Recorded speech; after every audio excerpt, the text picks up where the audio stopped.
Sud Radio Média, 10h-10h30, Valérie Expert, Gilles Gansman. Bonjour Gilles. Bonjour Valérie. Bonjour Alix Poisson, on est ravis de vous recevoir ce matin. Vous êtes comédienne, je l'annonçais tout à l'heure. Formidable série sur Arte, Jeux d'influence. C'est la 2e saison et c'est, vous avez d'ailleurs eu le prix de la meilleure mini-série au Festival de fiction de La Rochelle et franchement en 2018 pour la première saison. Oui. Et je trouve que c'est vraiment l'une des meilleures séries que j'ai vues depuis très très longtemps. Série française, on va en reparler avec vous. C'est sur le fil du rasoir. Vous êtes formidable. Vous incarnez cette ancienne journaliste qui est entrée dans un cabinet de lobbying. Et puis on va en reparler tout à l'heure. On commence déjà avec vous regardez vous les séries, vous regardez la télévision, Alix Poisson, beaucoup ou pas? Non, la télévision non, mais les séries oui. Ouais. Et vous avez une série que vous pouvez nous conseiller en ce moment ou pas? Alors, en ce moment, comme j'étais en tournage, je regarde rien quand je suis en tournage. D'accord. Mais j'ai eu quelques claques récemment, mais que tout le monde a dû avoir aussi. Hein, mais je me suis re-regardée il n'y a pas longtemps pour préparer la série que je fais. Je me suis revue I May Destroy You de Michaela Coel. Ah, voilà. Ça j'ai pas vu. OCS. Ah, c'est extraordinaire. C'est sur OCS, extraordinaire. Regarder. Extraordinaire. Mais en tout cas, regardez. Ça vous aide à préparer des rôles de regarder des séries? Pas forcément des séries, mais c'est vrai que quand je prépare un rôle, en général, je me fais comme une espèce de boîte à outils, enfin de valise, où je pense à des films, à des scènes, à des références, à des musiques. Ça peut être des tableaux, ça peut être des photos, ça dépend de la nature du rôle, mais ça peut m'aider. Ça peut m'aider, avant une prise, de penser à certaines choses. On passe au zapping. Sud Radio Média, l'instant zapping. Dans la fiction qu'on va voir demain, donc, et dont on va parler, on va voir comment des éleveurs de vaches laitières sont pris à la gorge par l'industrie. Hier, Adrien, lui aussi, est pris à la gorge. Il était dans Touche pas à mon poste par, évidemment, les coûts d'électricité. Ce restaurateur d'Agen a décidé de fermer son restaurant en janvier et peut-être définitivement, Valérie. Et il n'a pas caché sa colère dans Touche pas à mon poste. C'était un moment très fort hier. Un message à tous les fournisseurs d'énergie, faites-nous des bonnes offres, parce qu'on va crever, on va tous crever. Et je mets tout l'artisanat, parce qu'on parle des restaurateurs, mais on peut parler des boulangers, tous les artisans. On est tous logés à la même enseigne. Tous ceux qui dépassent 36 kW aujourd'hui ne sont pas dans le bouclier tarifaire. Et on va sur des x10, x20. Moi, j'ai des gens, des fois, qui m'appellent, je suis président de mon syndicat à Agen, le LUMI, des gens qui m'appellent cet après-midi, qui me disent, Adrien, on va fermer. On va fermer. On n'a plus rien, on va tout perdre. Et là, croyez-moi, il faut s'approcher, vraiment. Parce qu'il faut être fort dans sa tête. Compliqué la situation. Dans votre fiction, on voit aussi la manipulation des politiques, leur communication et les éléments de langage aidés par un cabinet. Alors hier, Valérie, la ministre de la Transition écologique, Agnès Pannier-Runacher, elle est venue au secours du président. Vous savez que durant ses vœux, il a dit qu'il ne pouvait pas prévoir le réchauffement climatique. Mais alors, vous n'avez rien compris, Valérie, mais il n'a pas du tout dit ça. Il a dit qu'on ne pouvait pas prévoir les feux de cet été. Ah, mais oui, c'est ça. Ce qu'en revanche est nouveau, ou en tout cas a été particulièrement marqué dans l'année 2022, c'est que des millions de Français ont été victimes de ce réchauffement climatique. Je comprends pas ce qu'il a voulu dire. Vous ouvrez votre porte et que qui aurait pu prédire les feux à Brocéliande? Qui aurait pu prédire les méga-feux à tout près d'Arcachon? Les conséquences du réchauffement climatique. Les conséquences concrètes et qui touchent le quotidien des Français, qui ne font plus une réalité un paquet de temps que le GIEC alerte sur lequel effectivement le GIEC nous alerte. Oui, on n'avait rien compris. Ça parle de ça, la série. Ça parle complètement de ça. Ça parle complètement de ça. De l'inertie, entre autres politiques, sur ces sujets qui nous concernent tous, et de comment, tout à coup, grâce à des éléments de langage, on essaye d'embobiner un peu tout le monde. Vous en avez parlé, Valérie, dans vos débats, évidemment. Les médias se sont fait des gorges chaudes de la décision du maire de Pantin d'appeler Pantine pour soutenir la cause. Vous n'avez pas suivi ça? J'ai pas suivi ça. Vous avez le son ou pas, Gilles? Parce qu'on peut peut-être le repasser. Si notre réalisateur John peut trouver. Donc avant-hier, le maire de Pantin a présenté ses vœux et il a annoncé cela. Écoutez. Bonne année 2023 à toutes et à tous. Cette année, j'ai décidé de placer les vœux de la municipalité sous l'égide de l'égalité entre les femmes et les hommes et de la lutte contre les violences faites aux femmes. Pantin s'appellera pendant un an Pantine. Nous rajouterons un E au nom de la ville parce que ainsi nous voulons interpeller sur cette égalité entre les femmes et les hommes qui n'est pas encore parfaite. Formidable. Là aussi, c'est de la dans une fiction, on aurait dit non. On aurait dit c'est vraiment trop là. Trop gros. Ça Après, peut pas on peut louer sa volonté. On ne peut que louer sa volonté de se pencher sur les inégalités hommes-femmes et tout ça. Annoncer peut-être plus d'accueil pour les femmes dans les commissariats. Mais voilà, je pense qu'il y a des choses un tout petit peu plus concrètes à faire. Justement, hier, une militante écologiste et féministe a exprimé sa colère dans cet avou. Ça décrédibilise complètement les combats féministes. C'est pas ça que nous attendons. Pendant que Monsieur Kern se dit féministe en rajoutant un E à Pantin, il y a des femmes en Iran qui se font tuer, il y a des femmes en Afghanistan qui ont envie d'aller à l'école, de travailler, et on a des femmes en France qui sont les premières de corvée, qui sont elles vraiment en difficulté. Et il doit probablement y en avoir pas mal à Pantin. Donc, franchement, c'est cosmétique, c'est risible.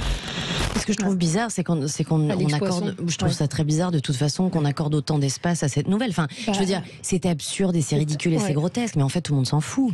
Oui et non, parce que ça dit, on l'a évoqué un petit peu, ça dit quand même des choses sur le niveau du politique aussi aujourd'hui. Ah oui, ça c'est sûr, sur l'hypocrisie ambiante, voilà, bien sûr. Mais ça donne une tribune à cette nouvelle et à ce monsieur qui. Ça c'est sûr. Bon, alors, Gilles. Toujours dans la fiction, parce que j'ai fait un zapping pour vous. Oui.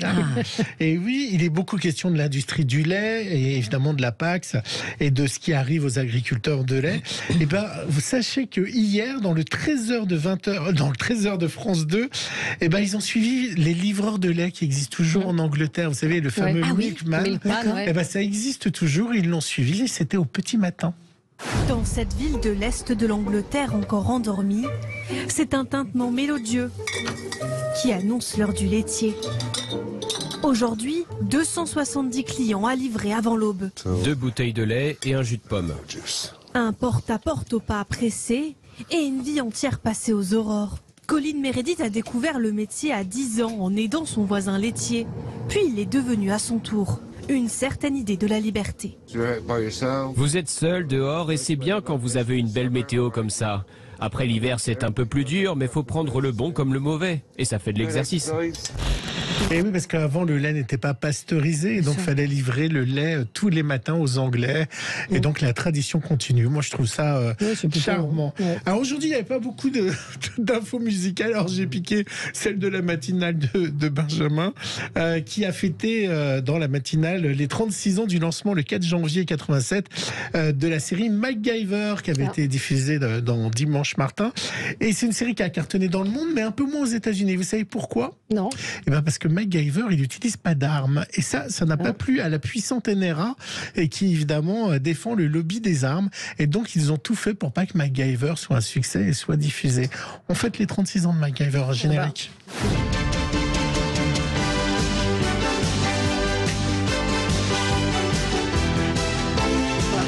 Ça me rappelle rien du tout. Vous ne regardiez pas MacGyver, j'en étais sûr. Non, moi j'ai vu. Non, moi je regardais pas. Moi j'ai regardé. C'est quoi votre série américaine que vous aimez bien ? Dans les anciennes comme ça. Dans les vieilles vintage comme ça. Qui vous ont marqué. J'étais super fan de Madame est servie. Ah oui. Hyper. Hyper. Je voulais vivre dans cette maison, je voulais que ce soit ma famille. Enfin, vraiment, ça avait l'air tellement parfait, quoi. Avec Parents mode d'emploi, vous étiez pas loin. Exactement. Mais j'ai fait Parents mode d'emploi un peu dans une des raisons de ce choix, c'était le fait de me dire une vraie série populaire, familiale, chouette, où les gens, quand ils regardent, peuvent se dire j'adore cette famille, j'aimerais tellement qu'ils fassent partie de ma famille. C'était un peu ça, ouais. Mais manquait la grand-mère. Enfin, il y avait la grand-mère. Non, on avait la grand-mère aussi. Grand-mère hyper rock. Allez, on se retrouve dans un instant avec Alix Poisson pour parler de la 2e saison de Jeux d'influence réalisée par Jean-Xavier Delestrade, et on y revient dans un instant. Sud Radio Média, l'invité du jour. L'invité du jour, c'est Alix Poisson. Alors Alix Poisson part en mode d'emploi, cadra, et puis 2e saison ce soir, donc de Jeux d'influence.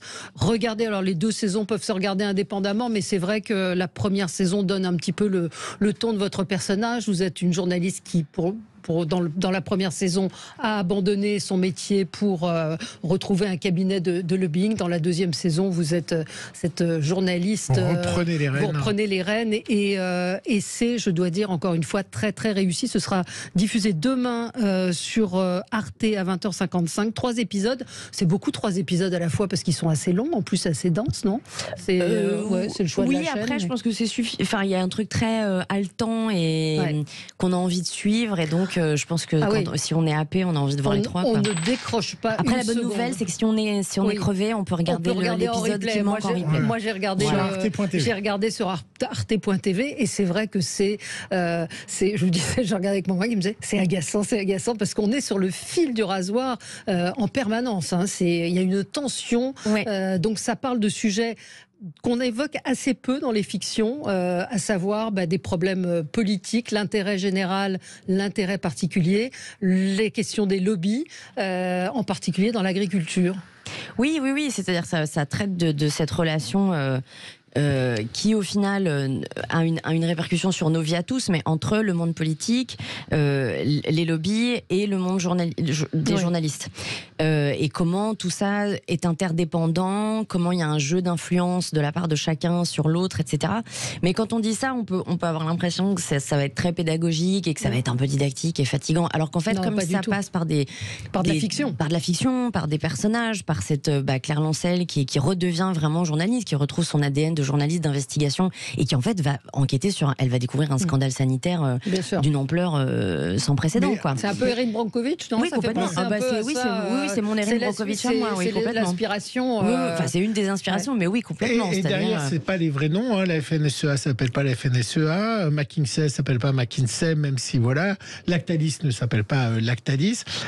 C'était par rapport au procès, j'imagine, mais c'est eux qui sont visés quand même. Le glyphosate est visé dans la fiction. En tout cas, oui, dès la première saison, effectivement, l'idée était quand même de dénoncer l'emploi des pesticides à outrance et le fait qu'il y a une inertie politique en face de ça qui est quand même terrifiante. C'est-à-dire qu'on promet depuis je ne sais pas combien de temps que ça va s'arrêter. Entre autres, oui, je pense qu'il y a d'autres forces de pression, mais il y a quand même tous les lobbies, effectivement, qui ont un pouvoir hallucinant. Hallucinant, avec des moyens pas toujours très, très honnêtes, ni à la limite de la légalité, parfois. Alors comment Xavier de Lestrade savait ce qui se passait en coulisses? Jean-Xavier de Lestrade, il faut rappeler quand même qu'il a eu un Oscar. Il est documentariste, effectivement, il a eu l'Oscar pour Un couple idéal. Un coupable idéal, pardon. Il a réalisé Laetitia, c'est un documentariste. Alors Laetitia, c'était une fiction. Il a été documentariste. Et puis après, il est devenu réalisateur. Il a fait Staircase aussi. Et après, il est passé à la fiction avec grand succès, avec 3 fois Manon, Laetitia, etc. Et vous tournez avec lui à chaque fois? Alors pas à chaque fois. Non, pas à chaque fois, parce que par exemple Manon 20 ans, mais c'est vrai que depuis qu'on a travaillé ensemble sur l'affaire Courgeot, sur le film qui parlait du procès de Véronique Courgeot, on a vraiment une complicité. On a l'impression de parler la même langue en termes de cinéma, de recherche artistique. Comment il sait ce qui se passe dans les lobbies, comment il sait ce qui se passe dans la coulisse d'un Parce que c'est assez journalistique, c'est très précis. Il a été journaliste.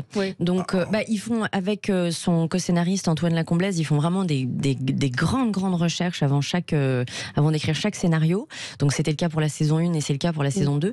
Ils vont interroger beaucoup de gens, ils lisent énormément de choses. Après, on va pas se mentir, sur les lobbies, c'était très, très difficile d'accès. C'était plutôt rencontrer des gens qui ont rencontré des gens qui travaillaient dans les lobbies. Mais rencontrer directement des lobbyistes, c'est très étrange parce qu'il y a comme une opacité, quelque chose de totalement insaisissable.